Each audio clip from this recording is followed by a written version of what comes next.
नमस्कार दोस्तों, India strikes channel पर आपका स्वागत है। तो जो भी हमारे रेगुलर व्यूअर्स हैं उन लोगों को पता होगा कि चाइना के ऊपर हम रेगुलरली अपडेट्स देते हैं और उसको रेगुलरली ऑब्जर्व करते हैं और जो भी इंपॉर्टेंट इंफॉर्मेशन है चाइना से संबंधित वो आप सभी के साथ शेयर करते हैं। तो उसी सीरीज में हाल ही में IMF ने यानी कि इंटरनेशनल मॉनेटरी फंड्स ने चाइना के संबंध में एक रिपोर्ट जारी की और साथ में कुछ स्टेटमेंट्स भी दिए। तो आज हम इस वीडियो के माध्यम से उसके ऊपर नजर डालेंगे। शुरू करने से पहले वीडियो को लाइक करके चैनल को सब्सक्राइब कर लें और बेल आइकन भी दबा दें। तो आइए शुरू करते हैं। तो IMF ने रिसेंटली चाइना का 2023 का एक रिपोर्ट जारी किया जिसमें उसने बताया कि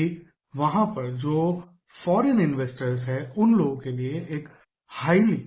अनसर्टेनिटी प्रोड्यूस हो रही है। अब इसके कई अलग अलग रीजंस बताए 2023 में क्या रीजंस थे और कौन सी ऐसी चीजें हैं जो आने वाले समय में चाइना के ऊपर इफेक्ट कर सकती हैं, प्लस ये पर्टिकुलरली अनसर्टेनिटी किस बात को लेकर है।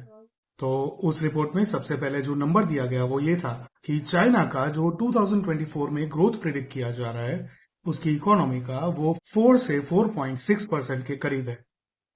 ये कंपैरेटिवली पिछले कुछ समय से कम है और आने वाले समय में ये भी बताया जा रहा है कि 2025 में ये ग्रोथ कम होकर 3.2 के करीब भी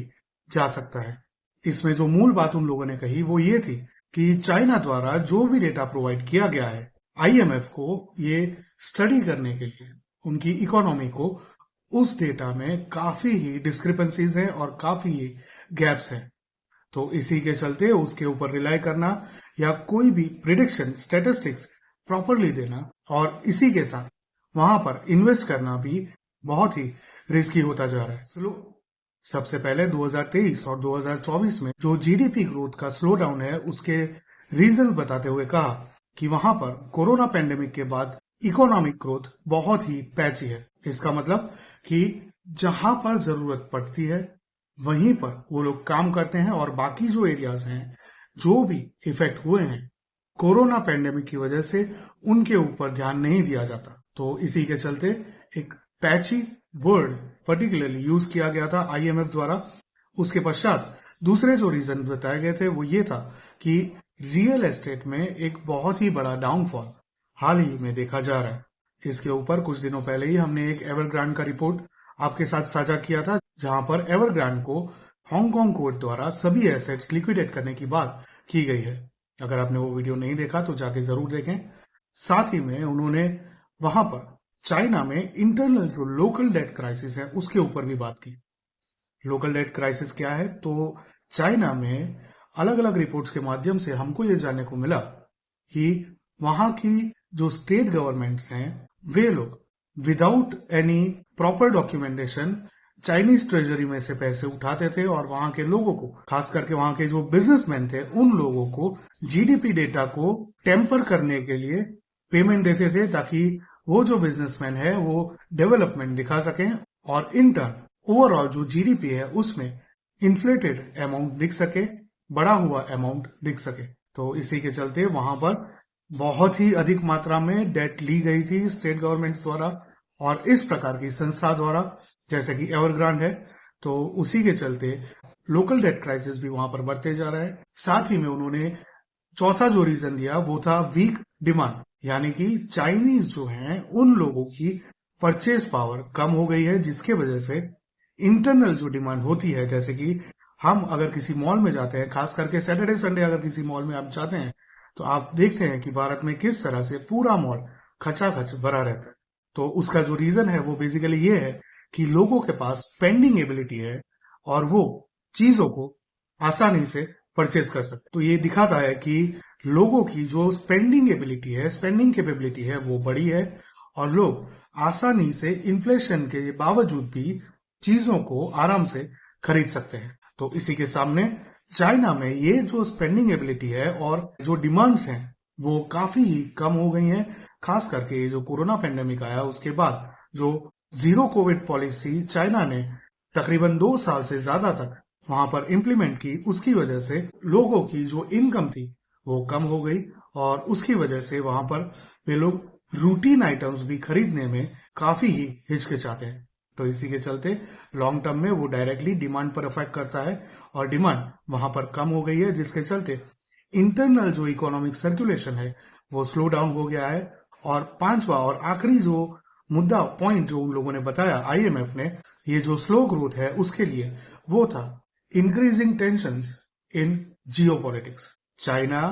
हाल में ताइवान के साथ हो, यूएस के साथ हो, इंडिया के साथ हो, साउथ चाइना सी में फिलीपाइंस के साथ हो, या इवन नॉर्थ में धीरे धीरे करके रशिया के साथ भी काफी ही टेंशंस क्रिएट कर रहा है। और वो क्रिएटेड टेंशंस हैं, जबकि उसको उन सब टेंशंस को क्रिएट करने की किसी भी और कोई भी जरूरत नहीं है। लेकिन उसका जो एक्सपेंशनिस्ट एजेंडा है उसके चलते वो कॉन्स्टेंटली सभी बाउंड्रीज पर अलग अलग देशों को पुश करते जा रहा है, जिसके चलते चाइना के साथ जियोपॉलिटिकल टेंशंस बढ़ते जा रहे हैं। तो ये 5 मेन रीजंस बताए जो चाइना का स्लो ग्रोथ है उसको प्रिडिक्ट करने के पीछे। इसके अलावा आईएमएफ ने यानी कि इंटरनेशनल मॉनेटरी फंड्स ने कुछ और भी पॉइंट्स बताए जो डेटा ट्रांसपेरेंसी का इशू है उसके चलते, जिसमें उन्होंने बताया कि चाइना पिछले 6 महीने का youth unemployment data sufficiently provide नहीं कर पाया है। उसी के साथ ट्रेड डेटा भी सफिशिएंट नहीं है, कस्टम्स डेटा भी सफिशिएंट नहीं है, जो स्टेट्स में सब्सिडीज यूज हो रही हैं या फिर अप्लाई की जा रही हैं उसका भी डेटा सफिशिएंट नहीं है, उनके जो फॉरेन एक्सचेंज रिजर्व्स है उसका डेटा भी सफिशिएंट नहीं है, ट्रांसपेरेंट नहीं है। और आखिरकार उनके जो फॉरेन एसेट्स हैं, जिस तरह से चाइना ने अलग अलग कंट्रीज में इन्वेस्ट करके रखा है, जैसे कि कनाडा में, वो जो फॉरेन एसेट्स हैं उनका डेटा भी सफिशिएंट नहीं है, ट्रांसपेरेंट नहीं है, जिसके चलते चाइना में इन्वेस्ट करना एक बहुत ही बड़ा रिस्क आने वाले समय में हो सकता है। तो इन सभी चीजों को कंक्लूड करते हुए आईएमएफ ने यानी कि इंटरनेशनल मॉनेटरी फंड्स ने चाइना को यह सलाह दी कि सबसे पहले आपके वहां पर ये जो डेटा ट्रांसपेरेंसी का इश्यू है उसको रिजॉल्व किया जाए, और ये जो डेटा सेट्स अवेलेबल नहीं है और जो डिफरेंसेस आ रहे हैं एक्चुअल डेटा में और जो गवर्नमेंट द्वारा प्रोवाइड किए गए हैं उन डेटाज में, उन डिफरेंसेस को एड्रेस किया जाए और रिजॉल्व किया जाए, ताकि जो इन्वेस्टर्स हैं वो लोग आसानी से वहां पर इन्वेस्ट कर पाए with lower level of risk.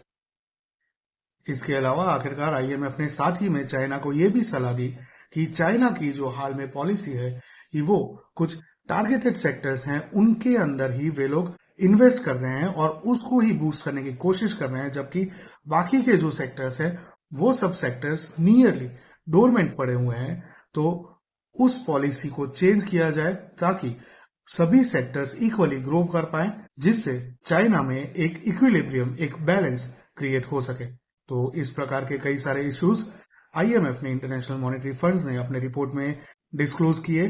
China के साथ, और साथ ही में अल्टीमेटली जो पॉइंट्स दिए उसमें 2 बातें कही। एक, high uncertainty for investors due to data transparency issues, और दूसरा जो 5 अलग अलग पॉइंट्स आगे बताए गए थे, जिसमें patchy recovery from corona virus pandemic, huge downturn in real estate, local debt crisis, weak demand और हाइटेंड जियोपॉलिटिकल टेंशंस। तो इन सभी के चलते आने वाले समय में चाइना को और भी मुश्किलें झेलनी पड़ेंगी और संभव है कि उसकी इकोनॉमी और भी ज्यादा क्रम्बल करे, जिस तरह से हमने आगे भी आपको कई सारे वीडियो में अलग अलग माध्यमों से अलग अलग एग्जाम्पल्स देकर बताया है। आगे आगे जैसे अपडेट्स आएंगी हम आपके साथ शेयर करेंगे, तो वीडियो को लाइक करके चैनल को सब्सक्राइब कर लें और बेल आइकन भी दबा दें, और साथ में ये भी बताएं कि ये रिपोर्ट आपको कैसी लगी, ये वीडियो आपको कैसा लगा। और अगर आप भारतीय संस्कृति से जुड़ी हुई बुक्स पढ़ना चाहते हैं लेकिन आपको पढ़ने का टाइम नहीं मिल रहा है, तो कुकू एफएम का एक खास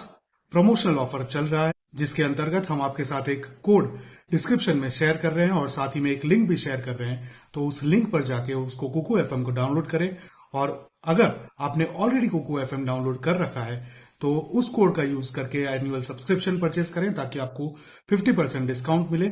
और उस कुकू एफएम के जरिए आप हजारों बुक्स एक्सप्लोर कर सकते हैं, सुन सकते हैं, जब भी आप ऑन द गो हो या कुछ काम कर रहे हो या रिलैक्स हो रहे हो, किसी भी समय। मिलते हैं अगली खबर में, तब तक के लिए जय हिंद, हर हर महादेव।